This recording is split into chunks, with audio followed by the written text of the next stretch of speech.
थपता नाम हमें निथ देने बानी अब नाम मुथिया दे यहाँ नाम बोनिए पाना पानी तो ही नाम बहाना नहीं थे तने थे ना तो मुथिया ने बना दोनों में डालता मैं नाती उता तो मुझे बहुत पहले हम आई नाम निथन बता नहीं मेरा बीते में नाम हो नाम निथन में नाम नहीं तब ना तो पुनः फाड़ देता केकर नाम लिखल है बोला ना बैठो ना कहनी ना मुथिया दे तो नाम बोनिए मुथिया दे मैं नाम निथन बाते एकदम तनमाई मुहा में हुते बटन ठो होइसे बैठे बहुत तो मुथिया दिया होते ताहे लंग डाली बतिया होता लो हां मुथिया दिया होते बस चलते बाने फोन तले तल दे लो मुथिया दी नाम में थपता लिखाइल बाने तेला दानी के ना तेला 14 16 दानी तो नाम लिखाइल बा 16 दानी ते 16 दानी तो नाम लिखाइल बा थपता लिखाइल बा थपता और लागत नहीं मुखिया जी खुश रह का झगड़ू बैठी मुथिया दी एकदम देता है ना मॉडल वाला था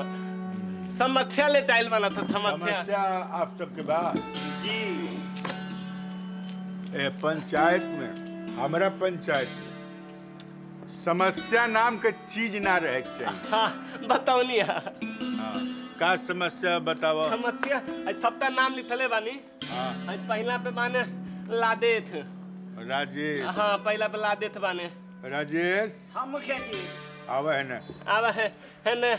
तारा में खाता होता मुखिया जी हाँ हाँ हमरा बड़ा तकलीफ बा का तकलीफ बा हौ जन भारत सरकार एगो निके कार्यक्रम चलैले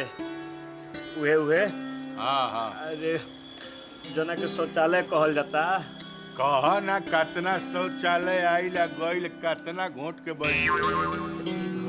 एगो हमारा खातिर बनवा दी बहुत दिक्कत होता हमारा तारा की हाँ हां बसिर के टाका टूट गेल बा का के बड़ा अरे दिक्कत चुप बीच में बोलते लिबिल लवर ने मारनु अले काहे ना देता नंबर बाबू के बोली बीते में ना बोला तो नाम ना दे बहुत लबा लबा करती है नाम तो दे तू बोल बाबू बोल सुना 12,000 एगो शौचालय के मिलता जी जी ये पंचायत में तारा 6,000 मिलल है नु शौचालय वाला अभी नहीं खे मिलल सही धैले बा धले था ताले बनल धले ये तो ले दे जा नाम है बले था लादेत के बादी नाम बले था बनल बात तो हलाला थी तू भी देले बाते तो हलाला थी है तू देले बा अब गोहरा रख के हां अरे पूछे पहले पैसा नहीं खे देला तू तब कहां से करे चल भाई दूध बोलता चल भाई पैसा दिवा दे का से दूर दी सुना पहले हम जोन बात कहते नहीं हमारा पंचायत में 6,000 रुपया शौचालय खातिर सबके मिलल बाटे सबके घरे हम भेजवाले बानी 12,000 ऊपर से आवेला कुछ खर्चा पानी लागेला 2,000 खर्चा भइल 2,000 हेने आइल 2,000 और तक खर्चा बाटे ब्लाउक सलाउक से लेके सब जिला ले तला ए बेल के मुखिया के 6,000 बानू मिलल बा 6,000 केकरा लगे बा ये धैले बा देत नहीं खे अच्छा चुनाव आइल बाटे अब की अगर ना दी तो अगला बेर में जीतइबा लोग तो दी हां ठीक नु तला तक थमतिया दूले दे बैठ जा तोरा के काड़ दे आओ जा बैठ ले थतल दती दे तो बैठ दूले दी हां आई लाद पानी ना भाई नंदनी ताली तबा नंदनी वे अच्छा इन्हें तो थमतिया बात है ते उनका नाम मत ले हां नहीं थी ले नाम लेते हैं तो दूसरे बुला जाता खाली थले वाली नंदिनी हाँ वे लाई ते हाँ आया लबर लक्ष्मी हां भाई ए तोहरी मौगी लबर लक्षण होई ए हो गला का थमतिया थमारा नाम ता थाला ए बोला थमतिया बतावा उ हमर अंडा में के मुर्गी गायब हो गइल बिया पता न कैसे अंडा में के मुर्गिया गायब हो गइल बिया तो ई कुन थमतिया मुथिया दी देती हैं ते तर अंडा भी लाए ते तर मुर्गी भी लाए अरे भैया ता ऐसन कहा कि गांव में तनी पता लगैती मुखिया सरपंच नु लगावेलन जा देती हैं मुथिया दी देती हैं तो देखा अब की पंचायत के चुनाव हमरा के जीतवाइबा लोग तू अगर वोट हमरा के देता है तेरा घर के लोग अगर वोट देता तो ये बूझ जा कि हम मुर्गी या अंडा सहित हम तेरा के यहाँ पहुँचवा दे अमूल को दिया है हां त रौरा के फोट में 1.5 गो फोट देले रहत याद नहीं है आज तू का चार लड़का डले रहा हां है कहा ना मुखिया जी कि राशन तेल बंद हो गइल बाटे हमार न दिए न कि जब तेल खत्म हो गइल बा। सुन पहले तोरा के यहाँ के बदमाशी का बाटे बताओ तोर लइकवा के चलते की राशन तेल बंद भइल बा। हमारे दुनिया में हमारे एगो लइका बा लइका बा तोर लइका तो ऐसन बनाचर बाटे हैं कुल कुकुरन के पोछ उठा उठा के में किरासन से झोकर चलता। ये राम अरे मुखिया जी कैसे कहा तनी बताई रहा एकदम दुनिया आके देखो राम तनी जी। सूरत के आलू के मेढ़ी बनल रहे आलू बोले रहे इस साल कुकू छटपटाट गइल अपने तो जटते रहे कुल आलू जरा डलस कुल आलू के वही में चोखा बन गई। अरे जो खा बताओ मुखिया जी देखिए जे दू किस्म के करतनी कोई के ना शौचालय के सीट देतनी हम एक डिबरी तेल मांगे नहीं तोरा पूरा कथा कहे लगनी। अपना लड़का के ठीक करा अब की हमरा के जितावा हम ना देब तब नु तू बैठ अब की एगो काल थमते थमा दामे तू बैठ। मुखिया जी हो हमर लक्ष्मी कर लइको उहे हाल। ए भाई बहनी ऐसा अले लाले ए दे ए तल हाला मत तल लई बैठलो मुखिया दी तो एबेल के प्रधानी आ दिल बाटे आ तो तू ना तीन मुखिया दी ते तार मिलल बा तार तार तार बिजली वाला तार ना ना मुखिया दी बताई नहीं हाई लाठी छाप अब की अच्छा अबे लाठी तार मिल गई आहा बोली ना हम बोलम त लाठी छाप हां लाठी छाप हां तो गुरुजी आई जोन योजना बाटे योजना हे दिन लिखले बानी तनी योजना इन लोग तो बता देते मेरे प्रधानी अगर दीतन दाई तो दाव में तवन बितात होई। अब सुन लो हां तेल किरासन तेल आही शौचालय से ऊपर उठ के जिया हम चाहते नहीं कि हमार जोन पंचायत बनू तो दुनिया में सर्वश्रेष्ठ हो जी कैसे होई ई हम जानते नहीं हमार प्लानिंग बाटे आ तू लोग ये शौचालय आ किरासन तेल आ चाउर आटा में रह जेब तो नहीं होखे वाला जबले पंचायत अच्छा ना हुई तबले राज्य अच्छा ना हुई जिला अच्छा ना हुई देश अच्छा ना हुई। गुरुजी हम मिथन 2000 एतई थे खैनिया कहले रहनी हले आव के ले ली सर लाइल सुन बोतलवा ले आके घरे पलंगवा के नीचे रखले रहली सर थमनो तब ती दो तना दिया तन थाबी बनावा थाबी पता रहा अच्छा छवि हमारी कोई खराब तई आई योजना बताई योजना शांति रहल हमारे पंचायत के लोग हैं अब की पंचायत चुनाव होके जा रहल बाटे अगर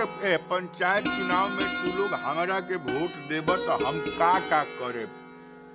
चुनाव चिन्ह लाठी छाप ये छाप ओमे पहला बात जितना पंचायत में खेत बाड़ी सब में पहले बात की टाइल्स लगाए टाइल्स हाँ खेते कैसे मुखिया जी अरे ताली बजावा खेते में टाइल्स तालियां खेते में टाइल्स सारा खेत में हाँ सारा खेत में टाइल्स बैठा दे केहू के गोड़ में एक थोप माटी ना लगे दे धुरा ना हैं छत्ते पे आलू बोवाई छत्ते पे आलू थरथो छत्ते पे योजना चुनी लो बे योजना हमनी ते दांव एकदम बिथात में दाई विकास बने है के चुप कराई का बोलता कुछ बुझात नहीं ये है सही बोलता और सुनो नंबर 2 हाय दू थला योजना चुना दू थला दूसरा गन्ना जानते हो लोग गन्ना गाना ना गन्ना मतलब ऊख अच्छा ऊख के तारी उहे नु जेकरा के केतारी कहल जाला। हाँ के हाँ तारी लेता उठियाल पढ़ल बा का नाम बाबू हमार नाम मंगरू। मंगरू उठिया लेता बा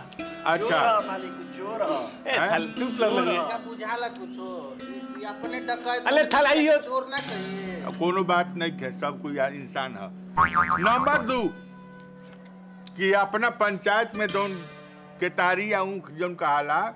उ जब बुआई नया नस्ल के बुआई नस्ल में नया नस्ल के पूछलो कि का हुई ओमे होई डायरेक्ट ऐसन बिया हम ले आए जौन अब पेरवावे के ना पड़ी अच्छा मशीन में ना जाई जनरेटर ना चलावे के पड़ी डायरेक्ट वही में से गुड़ के भेली फरी हाथे हाथे ये भगवान हाथे हाथे भेली तालियां बजाई तालियां भेली फरी गन्ना बाबा मुही में तो दूध के भेजी। नंबर 3 सुनो लोग, नंबर 3 अपना पंचायत में एगो स्कूल ना रही। अपनी कलाई में पढ़े जाए नहीं सर। पढ़े के जरूरत का बा? अले खाले स्कूल खुलल बताबे ते भिखाली भइल बाले। अच्छा ते कितना तमाल महिला 5 रुपया। ए थल 5,000 और 5 रुपया नहीं दे तो पढ़ले नहीं तो ता दानी। वो स्कूल से का मतलब? तारा लेखा लड़का स्कूल आज 50 साल से अपना पंचायत में खुलल बाटे, आ तारा लेखा लड़का गधा बाटे।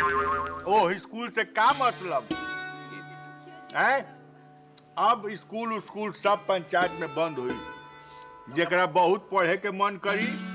वो दूसरा जगह पढ़े जाए, जेकरा पढ़े के मन ना करी वो अपना गाँव ही रही। हाँ, तब मुखिया जी खेत में टाइल्स लगावत रे, तब उ लइकवा सब हमनी के खेत में पढ़े जाई, आ खेत में तो टाइल्स लग जाई। हां तो कहता कि मुखिया जी के ओइ जा माटी रह जा पढ़िए लोग ना भगल पका तो करो फायदा तो है करे लेकिन खाले इयो देना सुना दे तक पहले दिमाग लगा दिमाग तो बाने चलत ले टाइल्स लग जाई तो ओकर फायदा का बाटे? टाइल्स लगावला के सबसे पहला फायदा ही होई कि खेत में जौन बा शौचालय के उपयोग नहीं खलो करत तो खेत में चल जात रह लोग। टाइल्स लग जाई तो केहू ना जाई खेत में। मुखिया जी गन्ना कहां रोपे? हैं? गन्ना छत पर। छत पे लो तबु गन्ना वही में तो भेली। बोली रात और तो पानी में आग लगा तो भगवान तेरे नाकिए से आवाज। अच्छा अब बात पानी ते बाते ते दांव में देतना तुआ बा बुद्धि तो उठाई होतना। हाँ। जातना गांव में कुआं बाड़ी सा, इनार जातना इनार बाड़ी सा, कुल ही इनार में जौन है गुड़ होई न गुड़ उ सब जौन बा ओमे घोराई। हां पानी ना, पानी चापाकल से पियबू आ जाके इनार के लगे बाल्टी के बाल्टी शरबत पियबू। सलबत आ एक परिवार पर एक हफ्ता में एक बोतल जौन बाटे रम डालू घरे बाबू। एगो से थोड़े काम चली, एगो और ना रही तो कैसे होई? आवे लगो का